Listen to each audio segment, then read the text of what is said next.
Halo Mas Fatur, Halo Mbak, selamat malam. selamat malam. Mau nanya gini Mbak, gimana ini konsepnya kok Tuhan Yesus adalah Allah nih? Gimana ceritanya ini Mbak? Oh, adalah Allah bukan Allah SWT ya. Allahnya kami, Allahnya Oh beda ya? beda dong. Hmm, Ya, kalau Allah SWT kan nggak pernah menampakkan diri. Kalau Allah kami itu sering menampakkan diri kepada Musa, kepada Abraham, Daniel, Ayub, Yakub, kepada Adam. Jadi beda Allah gitu. Allah kamu ya Allah kamu, Allah saya gitu. terus yang disalibkan di kayu salib tuh si Yesus apa si Allahnya itu Mbak? Kemanusiaan dari Allah. Kemanusiaan dari Allah. Oh. Berarti Allahmu itu punya darah juga gitu ya? Allah saya kan menjelma menjadi manusia melalui kelahiran. Jadi ketika dia sudah menjelma menjadi manusia, kemanusiaannya itulah yang disalibkan, yang mati itu. Tetapi kealahannya itu tidak bisa mati. Kenapa? Karena kealahan Tuhan saya itu adalah kasih. Kealahan Tuhan saya itu adalah terang. Gitu. Jadi cahaya atau terang itu tidak bisa disalib, tidak bisa mati. Begitu. Oh seperti itu. Jadi Allahmu itu tinggalnya di surga gitu ya Mbak ya? Allah saya tinggalnya di surga, bukan. Allah saya adalah surga saya. Oh, main-main jadi manusia. Dulunya Allahmu itu sekolah juga gitu ya Mbak? Allah itu nggak sekolah. Oh, jadi nggak sekolah dulunya, tapi dilahirkan jadi manusia terus. Oh iya, nggak sekolah ya? Allah kamu memangnya sekolah? Ya enggak lah, Allahku kan Tuhan. Tuhan? Apa itu Tuhan? Tuhan itu penguasa dari segala penguasa. Apa yang dia kuasai? Ya segalanya, dari surganya sampai langit dan buminya, semua Oh milik. ada surganya. Dia punya surga. Ya jelas. Oh surga yang kayak gimana itu?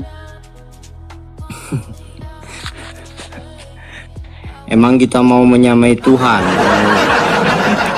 Jadi Tuhan kamu nggak pernah ngasih tahu keadaan surga itu seperti apa?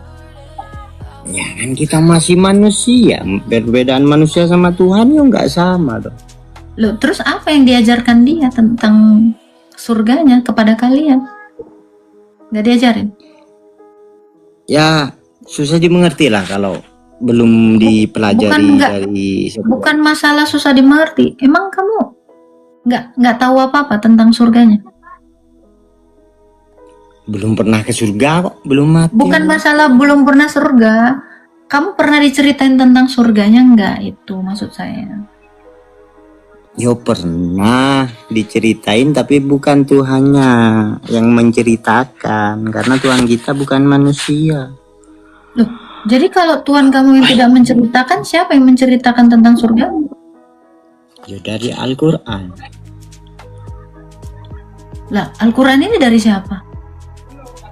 Kalau aku bilang gimana ya? Kalau bilang diceritain oleh nabi-nabiku, ya aku belum pernah ketemu sama nabi-nabiku. Nah, terus imanmu apa? Tapi kamu tahu Tuhanmu, kenal Tuhanmu itu seperti apa?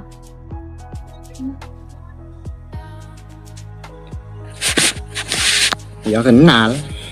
Kayak gimana Tuhanmu itu? Apa dia?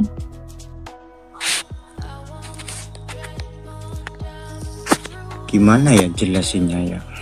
Karena Tuhan kita kan beda kalau gitu. Tuhan kenal, kalau nggak kenal ya susah diceritain bang. Kayak kamu punya pacar, punya, kenal. Gimana yang nyeritain? Berarti kamu nggak kenal. bukannya Kalau kenal kan bisa Gimana diceritain. ya? Susah. Kalau menjelaskannya itu susah. Kalau kita itu beda seperti Ya iya aku kita sama tahu, Mbak. tapi kamu kan bisa menjelaskan Tuhanmu gitu. Nggak usah ngomongin beda, jelasin aja Tuhanmu tuh kayak apa gitu, seperti apa dia. Nggak tahu. Ya nggak tahu, belum pernah ketemu. Ya udahlah, berarti nggak kenal lah ya. Ini kenal tapi bukan. Ya yang ketemu sama dia siapa? Kira-kira ada nggak yang ketemu sama Tuhanmu? Siapa gitu yang ketemu sama Tuhanmu? Belum tahu, nggak ada kayaknya masih. Nah, berarti selama ini kalian menuhankan apa?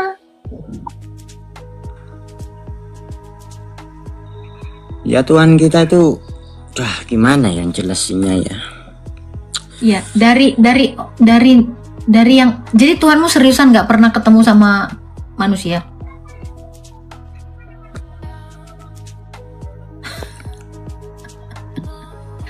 Ya udah Nggak ada nggak ketemu juga. apa-apa bang, ya bang, ya bang, ya bang, cari tahu dulu bang. Astaga, kan? Dengar kan? Ini sekian ribu orang yang kalau ditanya Tuhannya megap, langsung gitu. Kenapa? Pokoknya beda aja. Ya beda ya, bedanya seperti apa? Tapi nanyain Tuhan orang rajin kali-kali tanyain Tuhan kamu gitu loh. Siapa orang yang udah pernah ketemu Tuhanmu, tanyain gitu. Kamu harus cari tahu. Kamu aja kalau kenal sama pacarmu, kamu bisa menjelaskan pacarmu itu 3 hari 3 malam, 4 minggu, 10 minggu. Wah, ya ampun, totalitas banget. Sangat-sangat. Ya itulah. Halo. Halo, selamat malam Bu Agatha. Selamat malam. Mau tanya Bu Agatha, saya mau bertanya, apakah kalau memang saya salah pemahaman, tolong mohon diluruskan Bu ya. Bu Agatha, saya pertanyaannya begini, apakah baptisan itu menyelamatkan atau bagaimana Bu? Iya, Yesus itu menyelamatkan melalui baptisan. Jadi baptisan menyelamatkan, ya. Ayatnya Markus 16 ayat 16. Barang siapa percaya dan dibaptis akan diselamatkan. Jadi apakah baptisan menyelamatkan? Correct. Mau lanjut Bu, mau tanya lagi Bu Agatha, kalau misalnya baptisan itu menyelamatkan, berarti ketika kita dibaptis itu berarti kita sudah disatukan dalam kematiannya Bu ya. Kalau salah saya mohon diluruskan Bu ya. Satu disatukan dalam kematiannya, penguburannya, dan kebangkitannya Bu ya. Nah kalau demikian Bu, berarti apakah kematian pertama dan kebangkitan pertama itu sudah kita terima sehingga kita tidak lagi akan menghadapi kematian yang kedua, begitu Bu ya? Mohon diluruskan Bu Agatha kalau memang salah.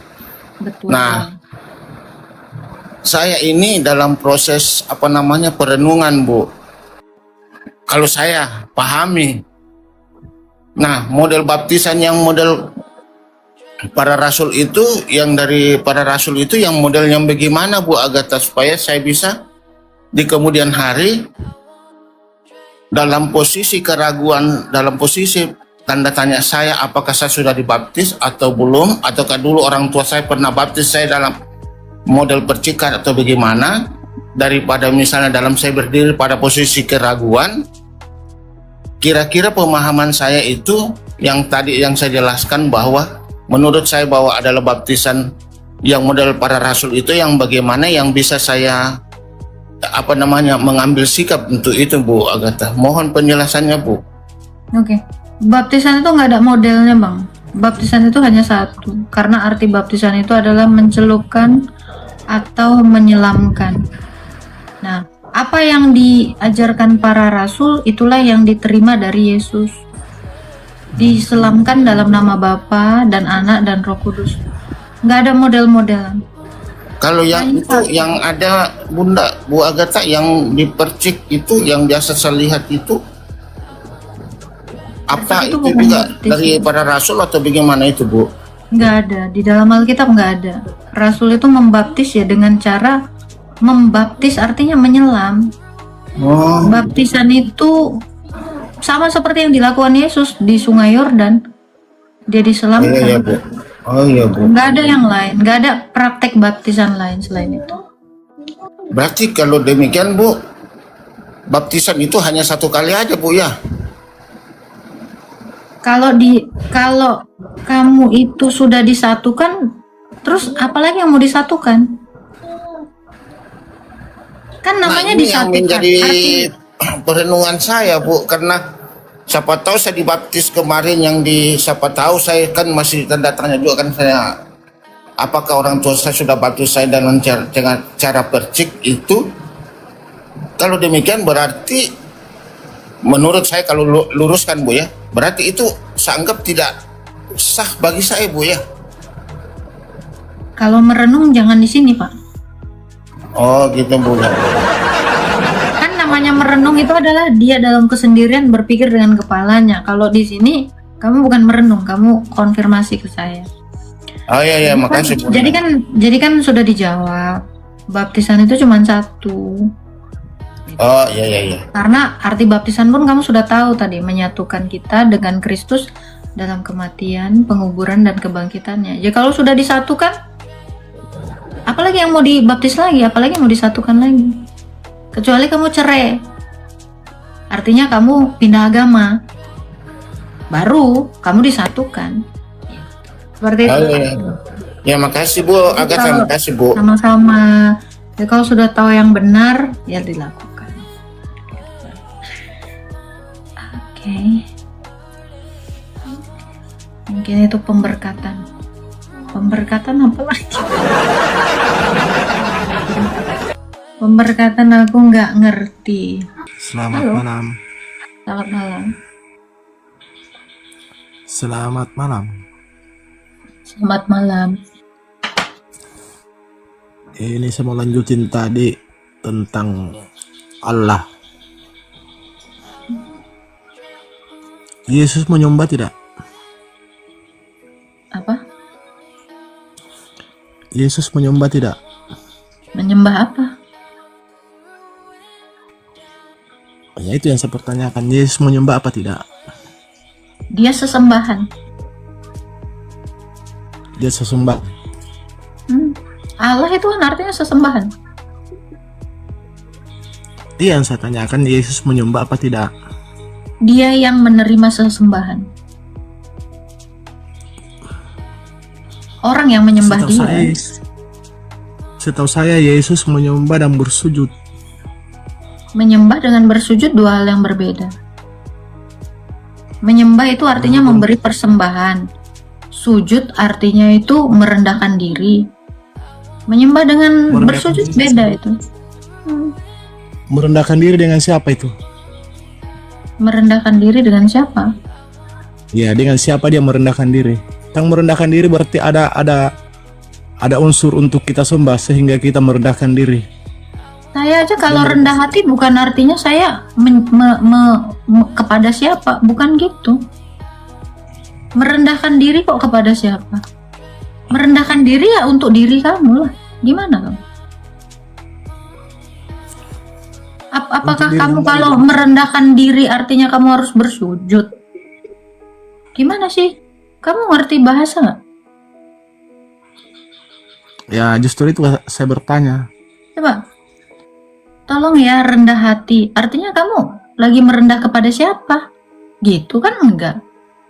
Rendah hati itu adalah sikap kamu yang tidak meninggi kan gitu, rendah, merendah. Oh begitu. Ya, Tuhan Yesus itu merendah pada hamba-hambanya Merendah? begitu. merendah pada Pada hambanya. hambanya. Kalau Iya. merendah kok kepada sih? Gimana merendah itu tidak harus kepada siapapun. Merendah kok kepada, itu gimana merendah kepada?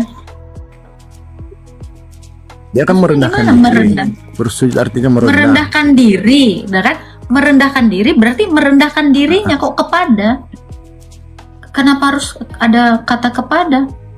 Kalau saya merendahkan diri, ya bukan artinya kepada, kan gitu.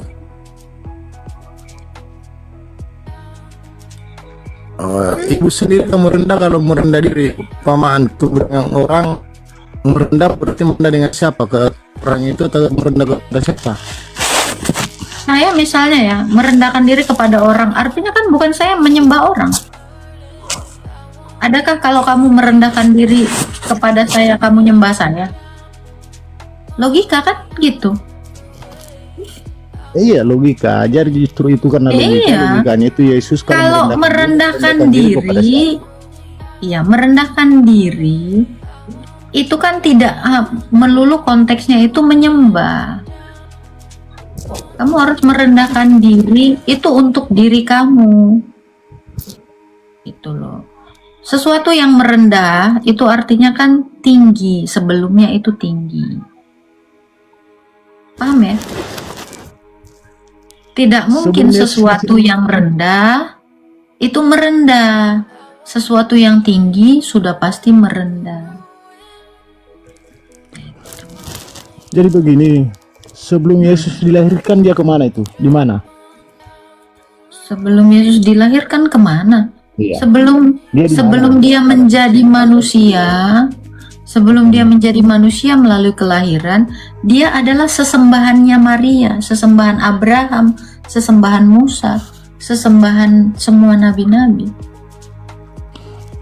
Terus kalau memang dia penguasa jagat raya ini, kenapa dia harus melalui kelahiran? Kenapa dia tidak langsung aja Sudah melalui pernah. sinar kajati? Sudah berkali-kali, makanya saya bilang dia itu sudah pernah menjelma menjadi manusia dalam keadaan teofani atau penampakan sementara, dan 2000 tahun yang lalu dia menjelma menjadi manusia melalui kelahiran. Jadi ada dua macam dia menjadi manusia, menampakkan diri, manusia yang hanya sementara dan yang melalui kelahiran. Sebelum dia melalui manusia sementara, dia melalui kelahiran apa manusia sementara dulu? Apaan sih? Sebelum dia melalui kelahiran, apakah sebelum itu dia pernah menampakkan diri secara apa? Secara cahaya atau apa atau gimana? Bukan secara cahaya, secara banyak hal. Ya, Gimana pernah dia itu? menampakkan diri kepada Abraham dalam rupa manusia, menampakkan diri kepada Hagar dalam rupa malaikat, menampakkan diri kepada Daniel melalui penampakan manusia, kepada Yakub seperti manusia, kepada bangsa Israel dalam bentuk tiang awan, tiang api, kepada Musa dia menampakkan diri seperti semak yang tidak terbakar. Banyak. Penampakan-penampakannya itu macam-macam. Penampakan dalam rupa manusia itu berkali-kali. Jadi waktu Yesus disalibkan itu, apa yang disalibkan itu? Manusianya atau Allahnya? Yang disalibkan itu kemanusiaannya dalam keilahiannya. Karena kemanusiaan dan keilahiannya itu tidak terpisah. Namun keilahiannya itu tidak bisa disalib. Kenapa? Karena kemanusiaannya itu adalah kasih. Karena keilahiannya itu adalah kasih. Keilahiannya adalah terang. Terang itu tidak bisa disalib. Namun Bang, bisa jangan gresek-gresek gitu nggak, Bang? Allahnya di mana? Headset, Bang, headsetmu itu murahan sekali, Bang. Berisik. Jangan pakai headsetmu yang harga 30.000 itu, lepas dulu, Bang. Nah, silakan. Apa? Telinga. Apa, Bang? Saat dia disalib, keilahiannya itu di mana? Satu di dalam kemanusiaannya, namun tidak bisa tersalib. Itu penjelasan saya dari tadi. Kamu mendengarkan nggak? Akhirnya tetap disalib juga. Ikut disalib. Hah? Kok disalib? Tidak bisa terang itu disalib. Bagaimana kamu menyalip terang? Terang itu tidak bisa disalib. Makanya kenapa dia harus mengambil kodrat manusia melalui kelahiran supaya bisa disalib. Itu. Bukannya Yesus itu utusan untuk mengikuti ajarannya Allah? Islam itu baru diperkenalkan abad 7. Yesus itu ke dunia. Kalian jelas nggak sih ngedenger dia? Yesus itu datang ke dunia itu bukan mau mengajarkan ajaran yang sudah ada, kan kepada Musa sudah diajarkan bahwa dia adalah satu-satunya Allah bagi Israel. Jadi Yesus itu ke dunia itu untuk apa? Untuk menyelamatkan manusia, untuk menghapus dosa manusia, bukan untuk mengajarkan Allah. Siapa Allah? Bukan seperti itu. Halo? Kalian dengar dia ini putus-putus atau gua doang sih? Coba diulangin lagi, Bang. Dan Yesus juga mengakui bahwasanya akan ada nabi setelah saya. Nggak ada. Untuk seluruh Nggak ada manusia. ayat seperti itu. Nggak ada. Dia itu nggak ada. Dia itu mengutus 12 murid kepada segala bangsa. 12 rasul kepada segala bangsa. Dia nggak pernah mengutus ada nabi. Karena kenabian dia itu tidak berakhir. Itu. Jadi adalah fitnah akhir zaman yang mengatakan bahwa Yesus itu mengutus nabi. Nggak ada. Yang ada itu nabi-nabi palsu, kata Tuhan Yesus. Setelah aku akan ada muncul nabi-nabi palsu.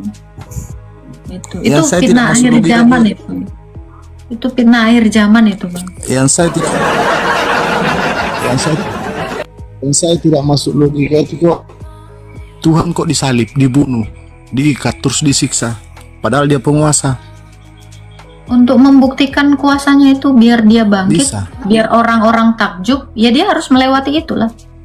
Harus dibuktikan, Bang, yang namanya kuasa itu bukan dalam bentuk tulisan, cuman dalam bentuk narasi-narasi doang, wacana, gosip. Kuasa itu harus dibuktikan. Untuk membuktikan bahwa dia adalah Tuhan, jadi harus bangkit. Setelah seperti apapun hancurnya manusia, itu bisa dikembalikan. Sama seperti kalau kamu mau membuktikan kekuatanmu, kamu harus bertanding. Kalau kamu tidak membuktikan, itu cuman omong kosong. Yang lebih nggak masuk akal itu adalah begini, Bang. Ya.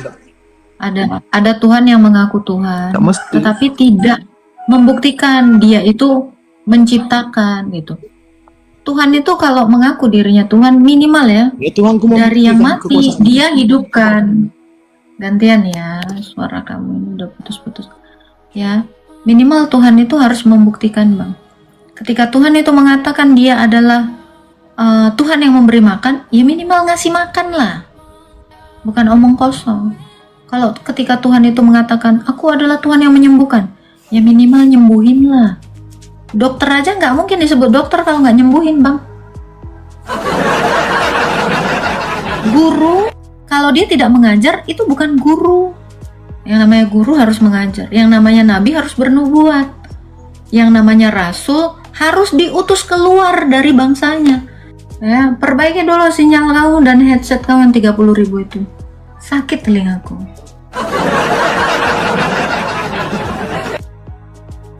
Ada yang namanya profesor tapi nggak ngajar. Apa itu? Kalau ya karena gini, rasul itu artinya adalah utusan untuk keluar dari bangsanya.